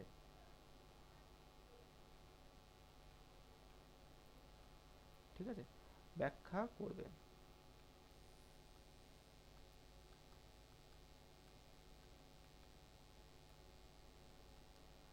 শিক্ষার্থী ইতিমধ্যে শেখা জিনিসকে ব্যাখ্যা করতে সক্ষম হবে সে। তারপরে দেখো আহ, শিক্ষকের সহায়ক ব্যাখ্যা, অর্থাৎ এবার এই যে ব্যাখ্যাটা শিক্ষার্থী করেছে, সেখানে যদি কোনো রকম সমস্যা থাকে, ভুল ভ্রান্তি থাকে, তখন টিচারও কিন্তু সেটাকে এক্সপ্লেনেশন দেবেন। শিক্ষকের ভূমিকা হলো শিক্ষার্থীদের উত্তরকে আরও সুস্পষ্ট এবং গভীরভাবে ব্যাখ্যা করা। ঠিক আছে, তো তবে কখনোই শিক্ষক কিন্তু আগে করবেন না, আগে শিক্ষার্থীটা শুনবেন সে কি বলছে, তারপরে যদি কিছু অ্যাড করতে হয় শিক্ষক অ্যাড করবেন। শিক্ষক সংশ্লিষ্ট তত্ত্ব বা সূত্র উপস্থাপন করে থাকবে। উদাহরণ যেমন চুম্বকের একই মেরুতে বিকর্ষণ ঘটে কারণ একই ধরনের চুম্বকীয় ক্ষেত্র পরস্পরকে সরিয়ে দেয়। ঠিক এই জিনিসটা যদি শিক্ষার্থী গুছিয়ে বলতে না পারে, তখন শিক্ষক সেটাকে গুছিয়ে বলে দিলেন, অর্থাৎ টিচারও এখানে কিন্তু থাকছেন একজন সাহায্যকারী হিসেবে। এছাড়া কি বিভিন্ন কুইজের মাধ্যমে, প্রশ্ন উত্তর পর্ব, আলোচনা পর্ব, এই সবের মাধ্যমেও শিক্ষার্থীরা কিন্তু এক্সপ্লেন করে বিভিন্ন জিনিসকে, যে কেন হচ্ছে এই প্রশ্ন। তোমাদের যখন এরপরে প্র্যাকটিস সেটগুলো শুরু হবে, তখন ধরো কোনো একটা প্রশ্ন রয়েছে, ধরো 86 নাম্বার প্রশ্নের উত্তর, কেউ একজন বলছে বি, কেউ একজন বলছে সি, দেখা গেলো সিটা সঠিক উত্তর হলো, তখন যে বি বলেছে স্বাভাবিকভাবে তার মনে হবে যে কেন বিটা নয় সিটা উত্তর, তখন যে সি বলেছে সে কিন্তু ব্যাখ্যা করে দিতে পারবে যে ঠিক এই কারণে সিটা হলো সঠিক উত্তর, তাই না? তোমাদের মধ্যে থেকেই সে তখন ব্যাখ্যা করে দেবে। ঠিক এই জিনিসটাই শিক্ষার্থীদের ক্ষেত্রে শ্রেণীকক্ষে হচ্ছে, যে কোনো প্রশ্নোত্তর পর্বের মাধ্যমে, কুইজের মাধ্যমে, আলোচনার মাধ্যমে তাদের মধ্যে ডিসকাশন কিন্তু হচ্ছে। দেখো শিক্ষার্থীদের মধ্যে আলোচনা করানো, এর মাধ্যমে তারা এক্সপ্লেন করতে পারে, প্রশ্নকে ব্যাখ্যা করতে পারে, শিক্ষকের কাছে প্রশ্ন জিজ্ঞাসা করার সুযোগ তৈরি করা, এই সমস্ত কিছুর মাধ্যমে কিন্তু এই আমাদের যে কোনটা পড়ছিলাম আমরা, এক্সপ্লেনেশন স্টেজটাকে আমরা কাজে লাগাতে পারি। এরপর দেখো এক্সপ্লেনেশন পর্যায়ে স্টেমের ক্ষেত্রে এক্সপ্লেনেশন কি না, বিজ্ঞানের ক্ষেত্রে কিভাবে না, বৈজ্ঞানিক যে কোনো জিনিসকে আমরা বলতেই পারি যে এটা কেন হচ্ছে ব্যাখ্যা করো, তাই না? যে একটা আপেলকে আমরা উপর দিয়ে ছুড়ে দিলে সেটা আবার নিচে গিয়ে পড়ছে, এটা কেন হচ্ছে? ঠিক আছে? বা একটা বলকে উপর দিয়ে ছুড়ে দিলে কিছুটা দূর উপরে যাচ্ছে, তারপরে সেটা আবার নিচে পড়ছে। তো এই যখন উপরে যাচ্ছে তখন তার গতিবেগ কত থাকছে? তার গতিবেগ থাকে 0 কিলোমিটার প্রতি ঘন্টা বেগে। ধরো 3 কিলোমিটার প্রতি ঘন্টা বেগে আপেলটা উপর দিয়ে ছোড়া হলো, একদম শীর্ষবিন্দুতে গিয়ে এর গতিবেগ থাকবে 0, তারপরে এটা আবার নিচে দিয়ে পড়তে থাকবে, তখন আবার 3, 4, 5 যাই হোক একটা গতি থাকবে। তো কেন উপরে গিয়ে 0 হয়ে যাচ্ছে? তো এই ধরনের বিভিন্ন প্রশ্ন করে সেটাকে এক্সপ্লেন করতে বলা যেতে পারে বিজ্ঞানের ক্ষেত্রে। প্রযুক্তির ক্ষেত্রেও তাই, তাই না? যে কোনো একটা সমস্যা হচ্ছে কোনো একটা কম্পিউটার বা মোবাইল ফোনে, তো সেটা কেন হচ্ছে, এটা ঠিক কিভাবে করা যেতে পারে, সেইভাবে আমরা কিন্তু এক্সপ্লেনেশন করতে পারি। শিক্ষার্থীরা ব্যাখ্যা করবে যে এই কারণে এই সমস্যা হচ্ছে।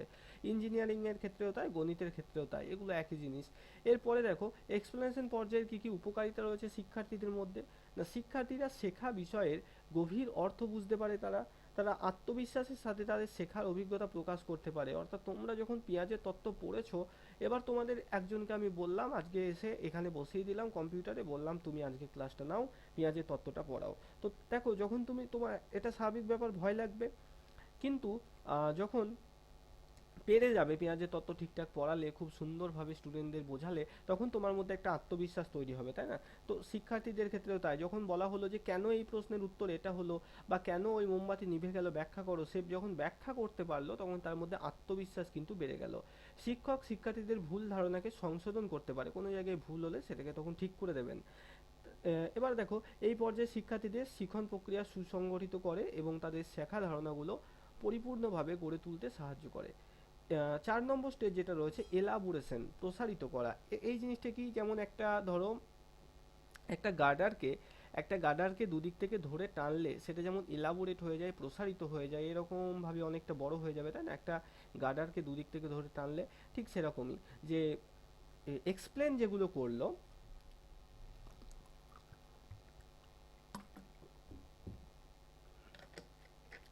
শিক্ষার্থীরা, যে জিনিসটাকে এক্সপ্লেন করলো সেই জিনিসটাকে এবার টিচার এলাবোরেট করছেন, বা অন্যান্য স্টুডেন্টও হতে পারে,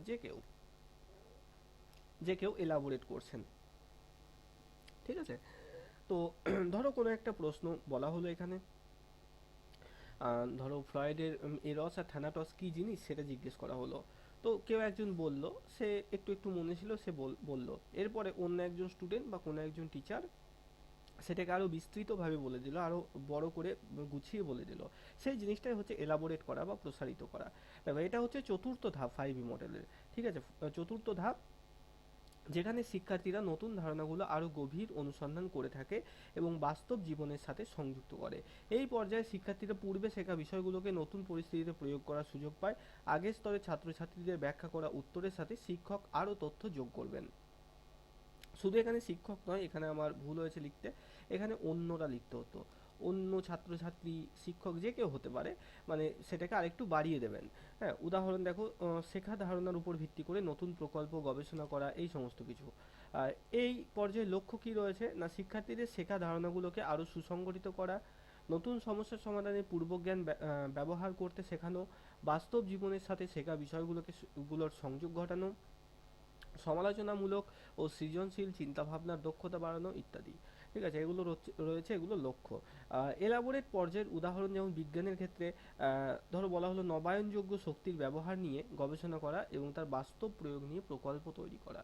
অর্থাৎ যেগুলো নবায়নযোগ্য শক্তি রয়েছে, যেগুলো ফুরিয়ে গেলে আমরা পুনরায় সেগুলোকে আবার পাবো। হ্যাঁ, তো সেই ধরনের, যেমন জলবিদ্যুৎ হতে পারে, বা আমাদের ভূতাপীয় শক্তি হতে পারে, এগুলো। তো এগুলো সম্পর্কে কোনো গবেষণা করা, কোনো প্রকল্প তৈরি করা, সেখানে দেখো বিস্তৃত ব্যাখ্যা কিন্তু করতে হচ্ছে, এলাবোরেট করতে হচ্ছে। প্রযুক্তির ক্ষেত্রে তাই বিভিন্ন, যেমন এআই বা কৃত্রিম বুদ্ধিমত্তা রয়েছে, আর্টিফিশিয়াল ইন্টেলিজেন্স রয়েছে, কৃত্রিম বুদ্ধিমত্তা কিভাবে কাজ করে তা বিশ্লেষণ করা। এটা নিশ্চয়ই সংক্ষেপে বিশ্লেষণ করা সম্ভব নয়, তো সেখানেও তাদেরকে এলাবোরেট করতে হচ্ছে ব্যাপারটা।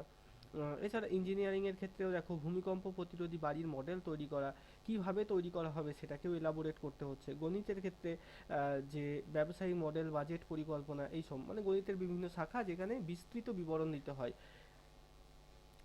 এলাবোরেট পর্যায়ের উপকারিতা কি রয়েছে? বাস্তব জীবনের সমস্যা সমাধানের দক্ষতা বাড়ে এতে, সৃজনশীলতা এবং সমালোচনামূলক চিন্তা ভাবনা এখানে বাড়ছে, নতুন পরিস্থিতি পূর্ববর্তী জ্ঞান প্রয়োগ করতে শেখায়। ঠিক আছে, এরপরে 5 নম্বর স্টেজ এবং খুব গুরুত্বপূর্ণ একটা স্টেজ, সেটা হচ্ছে ইভ্যালুয়েট বা মূল্যায়ন স্তর। মূল্যায়ন স্তর এটা সবসময়ই অন্তিম অন্তিম স্টেজ, এটা একদম শেষের সময়, শেষের স্টেজ এটা।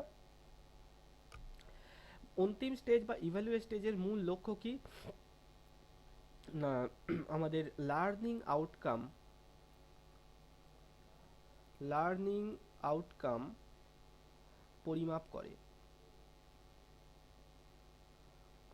করে, অর্থাৎ যে কোনো টিচার সে যখন পড়াচ্ছে কোনো স্টুডেন্টকে বা স্টুডেন্টদের, সে তাদের কাছ থেকে কিছু একটা আশা করে যে হ্যাঁ এই ছেলেটি এই মেয়েটি বা এই ছেলেগুলি এই মেয়েগুলো ভালো রেজাল্ট করবে, সেটা আশা করে প্রত্যেকটা টিচার। এবং সেটাই হচ্ছে লার্নিং আউটকাম। এবার সেটা যাচাই করা হয় কিভাবে? পরীক্ষা নেওয়ার মাধ্যমে, মূল্যায়ন করার মাধ্যমে। তোমাদেরকে দেওয়া হচ্ছে মক টেস্ট, তাই না? মক টেস্ট দেওয়া হচ্ছে, বাংলা ইংরেজি তোমরা দিচ্ছ, সেখান থেকে বোঝা যাচ্ছে যে কার কেমন প্রিপারেশন, তোমরাও বুঝতে পারছো, টিচাররাও বুঝতে পারছে কার কোন বিষয়ে দুর্বলতা, কাকে একটু বেশি খাটতে হবে, কার ভালো প্রিপারেশন রয়েছে, কার একদমই প্রিপারেশনটা কেবলই শুরু হয়েছে বলে একটু কম খারাপ প্রিপারেশন। তো সেগুলো আমরা বোঝা যাচ্ছে মক টেস্ট দেখে, তাই না? তো এটাই মূল্যায়নের কাজ, যে লার্নিং আউটকাম কেমন সেটা পরিমাপ করা। ঠিক আছে, এটা একদম শেষ টেস্ট। দেখো, এই পর্যায়ে শিক্ষার্থীদের শেখার অগ্রগতিকে মূল্যায়ন করা হয়। এটি পরীক্ষার মাধ্যমে হতে পারে অথবা প্রকল্প উপস্থাপন বা অন্যান্য কার্যক্রমের মাধ্যমে মূল্যায়ন করা হতে পারে। যেমন বিভিন্ন কুইজ হতে পারে, বা কোনো পরীক্ষা হতে পারে, কোনো প্রজেক্ট হতে পারে, মূল্যায়নমূলক কোনো প্রশ্ন হতে পারে। যে কোনো জিনিস পড়ানোর পর সেখান থেকে প্রশ্ন করে কেমন বুঝেছো তোমরা সেটাকে দেখা। ঠিক যেমন এই আমাদের শেষে প্রশ্নগুলো রয়েছে, সেখানে আমরা বুঝতে পারবো যে তোমরা কেমন বুঝেছো, সেটাকে আমরা যেমন বুঝতে পারবো। এটাও এক প্রকারের মূল্যায়ন।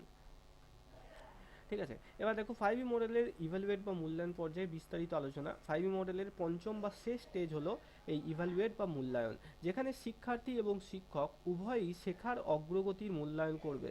অর্থাৎ এই যে শেখার অগ্রগতি মানে কতটা নিখুঁতভাবে শিখতে পেরেছো তোমরা, সেটাকে মাপা হবে এখানে। এই পর্যায়ে শিক্ষার্থীরা তাদের শেখা বিষয়গুলো বুঝতে পেরেছে কিনা তা যাচাই করা হয়, এবং তাদের দুর্বলতা বা শক্তিশালী দিকগুলোকে চিহ্নিত করা হয়। ঠিক আছে, মানে কার কোথায় দুর্বলতা আছে, কে কোন জায়গায় স্ট্রং, সেই জিনিসগুলো বোঝা যায় এই মূল্যায়নের মাধ্যমে। মানে পরীক্ষা নেওয়ার মাধ্যমে বোঝা যাবে কার অঙ্কে দুর্বলতা, কার ইংরেজিতে দুর্বলতা, নাকি কেউ স্ট্রং সেটা। দেখো, ইভ্যালুয়েট বা মূল্যায়ন পর্যায়ের লক্ষ্য কি? মূল্যায়নের যে লক্ষ্যগুলো থাকে আমরা পড়বো পরে পেডাগজিতে, তো সেগুলোই কিন্তু মূল্যায়ন স্তরেরও লক্ষ্য। যেমন কি, প্রথম তো বললাম লার্নিং আউটকাম কেমন সেটা বুঝতে পারা, শিক্ষার্থীরা তাদের শেখার অগ্রগতির মূল্যায়ন করতে পারে, অর্থাৎ কতটা শিখতে পেরেছি আমি, হ্যাঁ ভালো আমার মানে শেখার যে অগ্রগতি সেটা ভালো না খারাপ, সেগুলো শিক্ষার্থীরা নিজেরা বুঝতে পারে। শিক্ষকরা শিক্ষার্থীদের বোঝাপড়া পরিমাপ করতে পারে, অর্থাৎ শিক্ষকরাও বুঝতে পারবেন যে কোন শিক্ষার্থীকে রেমিডিয়াল টিচিং দেওয়া দরকার, আর একটু ভালো করে বোঝানো দরকার, এবং কোন শিক্ষার্থীগুলো ভালোভাবে বুঝতে পেরেছে সেগুলো শিক্ষকরা বুঝতে পারবে। দুর্বল দুর্বলতা ও শক্তিশালী দিকগুলো চিহ্নিত করা যায়, যে কোনো একজন XYZ সেই স্টুডেন্ট, সে অঙ্কে দুর্বল, ইংরেজিতে স্ট্রং, এই জিনিসগুলো কিন্তু আমরা বুঝতে পারছি। আর কি, আত্মপ্রতিফলন এবং স্বমূল্যায়নের সুযোগ তৈরি হয়। আত্মপ্রতিফলন এবং স্বমূল্যায়ন কি, যখন নিজেই নিজেকে যাচাই করতে পারবে ছাত্রছাত্রীরা, সেই জিনিসটাকে বলা হচ্ছে স্বমূল্যায়ন এবং আত্মপ্রতিফলন। অর্থাৎ নিজের যে প্রতিফলন, যেমন ছবি হয় না আয়নাতে, তো সেই প্রতিফলন, অর্থাৎ নিজের প্রতিফলন, নিজে কেমন সেটা যখন সে নিজে বুঝতে পারছে, সেটাকে আত্মপ্রতিফলন বলা হচ্ছে। হ্যাঁ, যে আমি দুর্বল, আমি ভালো পড়াশোনায়, বা আমি দুর্বল, এই জিনিসটা যখন সে নিজে বুঝতে পারছে, তো সেটা সেগুলো বোঝা যায় এই স্বমূল্যায়নের মাধ্যমে, নিজে থেকে বিভিন্ন পরীক্ষা দিয়ে নিজেকে মূল্যায়ন করা। তো এগুলো হচ্ছে মূল্যায়নের বৈশিষ্ট্য। ইভ্যালুয়েট পর্যায়ে কার্যক্রম ও কৌশল যা রয়েছে, দেখো, স্বমূল্যায়ন ও প্রতিফলন, নিজেদের অগ্রগতি নিজেরা বোঝার চেষ্টা করে, এই পাঠ থেকে কি কি শিখলাম, নতুন কি জানলাম তারা তা বুঝতে পারে, এগুলোকেই বলা হচ্ছে স্বমূল্যায়ন, সেলফ অ্যাসেসমেন্ট। মনে রাখবে, অ্যাসেসমেন্টের একটা ক্লাস তোমাদের করাবো পেডাগজি, তখন আমরা পড়বো বাংলা পেডাগজিতে। দেখো, প্রশ্নোত্তর ও আলোচনা, সংক্ষিপ্ত কুইজ, মাল্টিপল চয়েস প্রশ্ন, সংলাপের মাধ্যমে শেখার মূল্যায়ন করা, এই সমস্ত কিছু। যেমন তোমার মতে চুম্বকের আকর্ষণ কোন মেরুতে হয়, কোন কোন মেরুতে, নর্থ আর সাউথে, নাকি নর্থে নর্থে, নাকি সাউথে সাউথে। ঠিক আছে, তো এরকমভাবে সে তখন বুঝতে পারবে যে নর্থ এবং সাউথ কিন্তু আকর্ষণ করে, এবং এগুলো সব বিকর্ষণ করে। তো এই ধরনের প্রশ্ন উত্তর আলোচনার মাধ্যমে মূল্যায়ন করা যাচ্ছে যে চৌম্বকত্ব সম্পর্কে তাদের ধারণা আছে কিনা। তারপর প্রকল্প উপস্থাপন, যেমন শিক্ষার্থীরা একটি প্রকল্প উপস্থাপন তৈরি করে তাদের শেখা বিষয়ে ব্যাখ্যা করবে। যে কোনো প্রজেক্ট কোনো প্রজেক্ট, এখন দেখবে স্কুলের মধ্যে রয়েছে তাই না, প্রজেক্ট 20 নম্বর 30 নম্বর করে প্রজেক্ট রয়েছে, আগে যেগুলো ছিল না। তো সেই প্রজেক্টের মাধ্যমেও কিন্তু বিভিন্ন ইভ্যালুয়েশন করা হয়ে থাকে, মূল্যায়ন করা হয়ে থাকে। যেহেতু প্রজেক্টটাই আমাদের পরীক্ষারই তো অন্তর্গত তাই না, দেখবে 70 নম্বরের রিটেন হয় আর 30 নম্বরের প্রজেক্ট হচ্ছে, তার মানে সেটাও মূল্যায়নেরই অংশ। তো প্রজেক্টের মাধ্যমে, প্রকল্প উপস্থাপনের মাধ্যমে মূল্যায়ন করা যায়, সহপাঠী মূল্যায়ন করা যায়। অর্থাৎ সহপাঠী মূল্যায়ন মানে এই যে তোমরা প্রত্যেকে ক্লাস করছো, এবার যাদের কাছাকাছি বাড়ি রয়েছে, ধরো কৃষ্ণেন্দু নাসরিনকে দুটো প্রশ্ন করলো, নাসরিন আবার সেগুলোর উত্তর দিল, নাসরিন কৃষ্ণেন্দুকে দুটো প্রশ্ন করলো, এইভাবে যে মানে একই ক্লাসের ছাত্রছাত্রীরা কোনো সাবজেক্ট পড়ার পর, বা তোমরা যেমন গ্রুপে আলোচনা করো, ঠিক আছে, তোমরা কোনো প্রশ্ন করলে তোমার বন্ধু উত্তর দিল, বন্ধু প্রশ্ন করলো তুমি উত্তর দিলে, এই জিনিসটা এটাই হচ্ছে সহপাঠী মূল্যায়ন। ঠিক আছে, তো সহপাঠী মূল্যায়নের মাধ্যমে কিন্তু আমরা মানে লার্নিং আউটকাম কেমন সেটা জানতে পারি। ঠিক আছে, দেখো ইভ্যালুয়েট পর্যায়ের উপকারিতা কী কী রয়েছে না, শিক্ষকদের শেখানোর কৌশল উন্নত করার সুযোগ দেয়। যখন শিক্ষকরা বুঝতে পারছে যে ধরো আমি এটা পড়ালাম, পুরোটা পড়ালাম, এরপরে শেষে প্রশ্ন উত্তরে যখন এলাম, তখন দেখা যাচ্ছে যে বেশিরভাগ স্টুডেন্ট একটাও প্রশ্ন উত্তর ঠিকঠাক বলতে পারছে না। তার মানে যখন দেখবো এক দুজন বলতে পারছে না, তার মানে হয়তো তারা মনোযোগ দিয়ে ক্লাসটা শোনেনি, সেটা ধরতে হবে। কিন্তু যদি দেখি যে আমার 40 জন স্টুডেন্টের মধ্যে 38 জনই একটাও ঠিকঠাক বলতে পারছে না, তার মানে সেখানে আমার গাফিলতি কিন্তু রয়েছে, শিক্ষকের গাফিলতি সেখানে রয়েছে। তার মানে পরবর্তীতে আবার কোনো দিন এই ক্লাসটা আরও ভালোভাবে, আরও সহজভাবে নতুন নোট দিয়ে করাতে হবে, যাতে সবাই বুঝতে পারে। হ্যাঁ, তো সেই জিনিসটা কিন্তু শিক্ষকরা বুঝতে পারে। অর্থাৎ তুমি ক্লাসে করালে যোগের ধারণা কিভাবে দেবো, তুমি খুব সুন্দর করে গল্প করে, ছড়া বলে, কবিতা বলে, গান করে, নাচ করে বাচ্চাদেরকে যোগের ধারণা দিলে, কিন্তু দেখা গেল ওই গান নাচের পিছনে পদ্ধতিটা এতটা কঠিন হয়ে গেছে যে কেউই, ক্লাস 1-এর বাচ্চারা যোগ ঠিকঠাক করতে পারছে না আর। তো তার মানে তখন টিচারের কিন্তু গাফিলতি সেটা, তো স্টুডেন্টদের নয়। তো সেই ক্ষেত্রে সেই এই ইভ্যালুয়েশনের মাধ্যমেই তো আমরা, সেই টিচার জানতে পারবে যখন সে বাচ্চাদেরকে এরকম যোগ শেখানোর পর 2-4টে যোগ করতে দিল, তখনই বুঝতে পারলো যে কেউ বুঝতে পারেনি যোগ কিভাবে করতে হয়। তার মানে ইভ্যালুয়েশনের মাধ্যমে শিক্ষক শিক্ষিকারা কিন্তু বুঝতে পারছেন যে তাদের যে শিক্ষণ শৈলী, শিক্ষণ কৌশল রয়েছে, সেটাকে আরও ডেভেলপ করতে হবে কিনা, বা কোথায় গাফিলতি রয়েছে সেটাই। আর কি না, শিক্ষার্থীদের দুর্বলতা শক্তিশালী দিক চিহ্নিত করা যায়। যেমন যখন 150 নম্বরের ফুল মক টেস্ট হবে তোমাদের, তখন তখন নির্দ্বিধায় যে কেউ, তাকে টিচার হতে হবে না, যে কেউ তার রেজাল্ট দেখে বলে দেবে যে 150 নম্বরের হচ্ছে আমাদের, ধরো পিয়ালি সিডিপিতে পেয়েছে 27, ঠিক আছে, বাংলাতে পেয়েছে 26, ইংরেজিতে পেয়েছে 24, পরিবেশে পেয়েছে ধরো 28, আর অঙ্কে ধরো পেয়েছে 18। তো পিয়ালির এই যে টোটাল স্কোর, সেটা দেখার পর যে কেউ বলতে পারবে যে পিয়ালি অঙ্কে একটু দুর্বল, তাই না? তো এরকম ভাবেই আমরা প্রত্যেকে ইভ্যালুয়েট করতে পারি। তো এই জিনিসটা কিন্তু আমরা দেখতে পারি যে ইভ্যালুয়েশনের মাধ্যমে, অর্থাৎ যখন আমরা ফুল মক টেস্ট নিচ্ছি, মক টেস্টের যে রেজাল্ট আসছে, সেখান থেকে দেখতে পাচ্ছি কোনো ছাত্র বা ছাত্রীর কোন সাবজেক্টে দুর্বলতা রয়েছে, কোন সাবজেক্টে তার সবলতা রয়েছে, এগুলো বেশ ভালো নম্বর, তার মানে এগুলোতে সে বেশ স্ট্রং, কিন্তু অঙ্কের ক্ষেত্রে সে একটু হয়তো দুর্বল। ঠিক আছে, তো সেইটা আমরা কিন্তু ইভ্যালুয়েশনের মাধ্যমে বুঝতে পারছি। আর কি না, শেখার অভিজ্ঞতা দীর্ঘস্থায়ী এবং অর্থবহ হয়। যখন আমরা ইভ্যালুয়েট করছি, তখন সেই জিনিসটা, মানে যখন প্রশ্নোত্তর আলোচনা করব, তখন সেই জিনিসটা দীর্ঘস্থায়ীভাবে কিন্তু আমাদের মনে থাকে অনেক বেশি দিন। ঠিক আছে, দেখো এই পর্যায়ে শিক্ষার্থীদের শেখার শেষ ধাপে নিয়ে আসে, এবং তাদের অর্জিত জ্ঞান এবং দক্ষতা মূল্যায়নের মাধ্যমে ভবিষ্যতে শেখার দিক নির্দেশনা দেয়। তাহলে আমরা যদি একবার এখানে উপকারিতাটা পড়ি, তারপরে আর একবার শর্টকাটে 5টা জিনিসের মূল বিষয় কি এক লাইনে আমরা একটু আলোচনা করব। দেখো 5E মডেলের উপকারিতা কি রয়েছে না, শিক্ষার্থীদের সক্রিয় অংশগ্রহণ নিশ্চিত করে। শিক্ষার্থীরা 5E মডেল প্রয়োগ করলে সেখানে সক্রিয়ভাবে অংশগ্রহণ করে শ্রেণীকক্ষের আলোচনাতে। দ্বিতীয়ত হচ্ছে বাস্তব জীবনের সাথে শেখাকে সংযুক্ত করতে পারে, সমালোচনামূলক চিন্তাভাবনা ও সমস্যা সমাধানের দক্ষতা বাড়ায়, এগুলো সব 5E মডেলের উপকারিতা। এবার এই জায়গায় আমাদের মনে রাখতে হবে যে কোনো একটা যখন লেসন প্ল্যান আমরা করছি, লেসন প্ল্যান যখন করছি, সেই লেসন প্ল্যানের আমাদের কয়টা স্তর থাকে, প্রথম এটা কেটে গেছে, তো প্রথম স্তর থাকে যেটা প্রস্তুতি স্তর।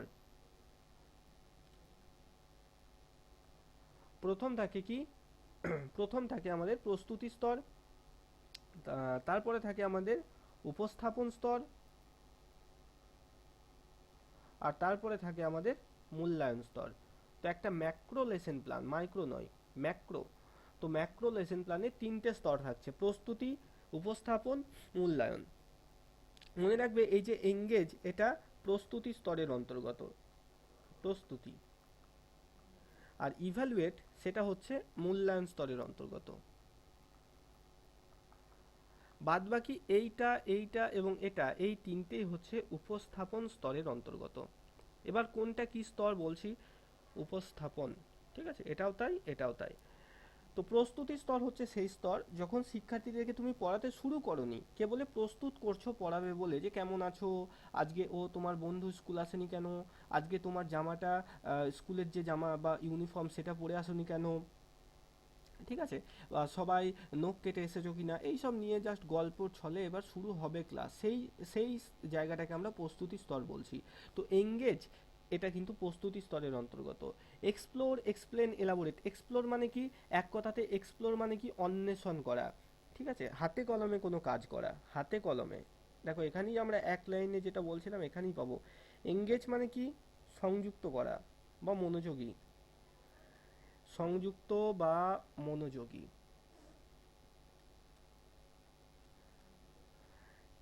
মানে শিক্ষার্থীদেরকে মনোযোগী করছি ক্লাসের প্রতি। এক্সপ্লোর মানে তারা হাতে কলমে কাজ করছে। এক্সপ্লেন মানে তারা কোনো কাজ কেন করেছে সেটার ব্যাখ্যা দিতে পারছে। এলাবোরেট মানে শিক্ষক শিক্ষিকারা সেই ব্যাখ্যাটাকে বিস্তৃতভাবে করতে পারছেন, বিস্তৃত ব্যাখ্যা দিতে পারছেন। আর ইভ্যালুয়েট মানে মূল্যায়ন করতে পারছেন। তো এটা মনে রাখার ট্রিকটা খুবই সহজ। আমরা যদি শুধু এটুকু জানি যে লেসন প্ল্যানের তিনটে স্তর, প্রস্তুতি, উপস্থাপন, মূল্যায়ন। মূল্যায়ন মানে ইভ্যালুয়েট মানেই মূল্যায়ন, এটা মূল্যায়ন স্তরের অন্তর্গত। এঙ্গেজমেন্ট হচ্ছে প্রস্তুতি স্তরের অন্তর্গত, বাকি সব কিন্তু উপস্থাপন স্তরের অন্তর্গত। উপস্থাপন স্তরের মধ্যে হয় কি, পড়াশোনা। উপস্থাপন স্তরের মধ্যে হয় পড়াশোনা। প্রস্তুতি স্তরের মধ্যে হয় কি, যে কেমন আছো, কি করছো, কি খেয়ে এসেছো, মানে এক প্রকারের গল্পই বলতে পারো তোমরা। আর মূল্যায়ন স্তরের মধ্যে হয় কি, প্রশ্ন উত্তর, এমসিকিউ, ঠিক আছে, এইটা হচ্ছে ব্যাপার। তো এতদূর পর্যন্ত বোঝা গেছে কিনা বলো, এবার আমরা প্রশ্ন উত্তর আলোচনা করব। কারো কোনো সমস্যা আছে বলবে। আমি মাইক্রোফোন এবার অন করে দিচ্ছি।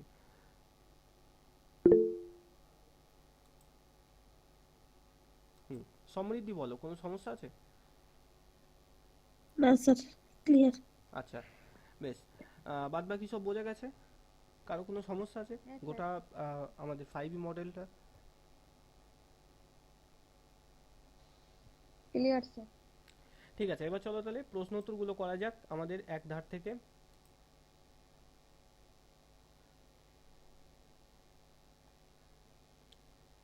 চলো প্রশ্নের উত্তরগুলো দেখা যাচ্ছে। বেশ, এটা বলো প্রথমটা, 5E মডেলের কোন ধাপটি শিক্ষার্থীদের শেখার জন্য প্রস্তুত করে তোলে? প্রশ্ন দেখি বলতে পারবে। এঙ্গেজ। engagement প্রস্তুত Engage. করে তোলে একের B. Engagement, very good, engage একের বি। স্যার একের বি। দুই একটা বলো, 5E মডেলের কোন ধাপটিতে শিক্ষার্থীরা বাস্তব অভিজ্ঞতার মাধ্যমে ধারণা তৈরি করবে? বাস্তব অভিজ্ঞতা বলো, বাস্তব অভিজ্ঞতার মাধ্যমে ধারণা তৈরি explore করবে। এক্সপ্লোর। এক্সপ্লোর। বলো explore explore, very good, explore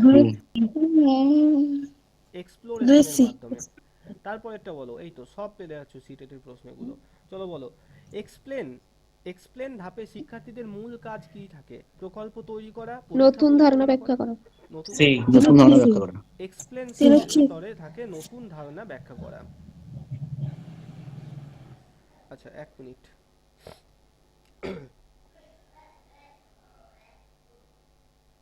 তারপরেরটা বলো, 4 নম্বরটা বলো, শিক্ষার্থীরা কোন ধাপে নতুন পরিস্থিতিতে শেখা ধারণাগুলো প্রয়োগ করে? মানে যেটা শিখেছে সেটাকে প্রয়োগ করবে। elaborate evaluate. elaborate বলো, একটু ভালো করে Elaborate. ভেবে বলো সবাই। যেটা শিখেছে elaborate সেটাকে প্রয়োগ করবে। elaborate sir elaborate, B option. Elaborate বা পরিবর্ধন। একদমই তাই, সঠিক উত্তর হবে আমাদের এলাবোরেট। যেটা শিখেছে সেটাকে প্রয়োগ সেই ধারণাগুলো প্রয়োগ করবে। পাঁচেরটা বলো, কোন ধাপটি শিক্ষার্থীদের শেখার অগ্রগতি পরিমাপ করবে? অর্থাৎ কতটা শিখেছে পাঁচে বুঝতে বি। পারবে। মূল্যায়ন এভালুয়েট। evaluate evaluate. একদমই তাই, ইভ্যালুয়েশন মূল্যায়ন। বা ইভ্যালুয়েট হবে সঠিক উত্তর। তারপরেরটা বলো, এটা তো একদম জল ভাতের প্রশ্ন। 5 মডেলের পাঁচটি। ধাপ কয়টা? পাঁচটি। পাঁচটি। আচ্ছা বলো তো, না দেখে বলো, 4 নম্বর স্তর কোনটা? 4 নম্বর ইলাবোরেট। ইলাবোরেট। 4 নম্বর ইলাবোরেট। এলাবোরেট। আর 2 নম্বর কোনটা? এক্সপ্লোর। এক্সপ্লোর। ঠিক আছে, exploration হ্যাঁ বেশ। তারপরেরটা বলো, এঙ্গেজ ধাপের প্রধান উদ্দেশ্য কি? অপশন বি, আগ্রহ তৈরি করা। আগ্রহ তৈরি করা। শিক্ষার্থীদের আগ্রহ তৈরি করা। আগ্রহ আগ্রহ তৈরি তৈরি করা। আচ্ছা, লেসন প্ল্যান বা পাঠ টিকার কোন স্তরের অন্তর্গত এটা? প্রস্তুতি, উপস্থাপন আয়োজন না স্তর। মূল্যায়ন? আয়োজন স্তর। Very good. আয়োজন আয়োজন। স্তরের আয়োজন বা অন্তর্গত। প্রস্তুতি স্তর। পোস- আয়োজন প্রস্তুতি। বা প্রস্তুতি, এই দুটোর একই নাম। আয়োজন স্তর বা প্রস্তুতি স্তরের অন্তর্গত। তারপর একটা বলো, 8 নম্বর, এলাবোরেট ধাপে শিক্ষার্থীরা কিভাবে শেখে? বাস্তব জীবনের সমস্যার সমাধান ভেরি করে। গুড। এখানে যদি সি। অসুবিধা হয়, দেখো এইটাই সব থেকে বেশি পজিটিভ অ্যান্সার হচ্ছে, তাই না? অবশ্যই অপশন সি। 9 নম্বরটা বলো, ইভালুয়েট ধাপে শিক্ষার্থীদের মূল্যায়ন করার একটি সাধারণ পদ্ধতি। কিভাবে, কোন কুইজ ও পদ্ধতির প্রশ্ন উপর উত্তর। কুইজ ও প্রশ্ন। একদম কুইজ এবং প্রশ্নের নয়। মাধ্যমে। লাস্ট প্রশ্ন আমাদের বলো, 10এরটা।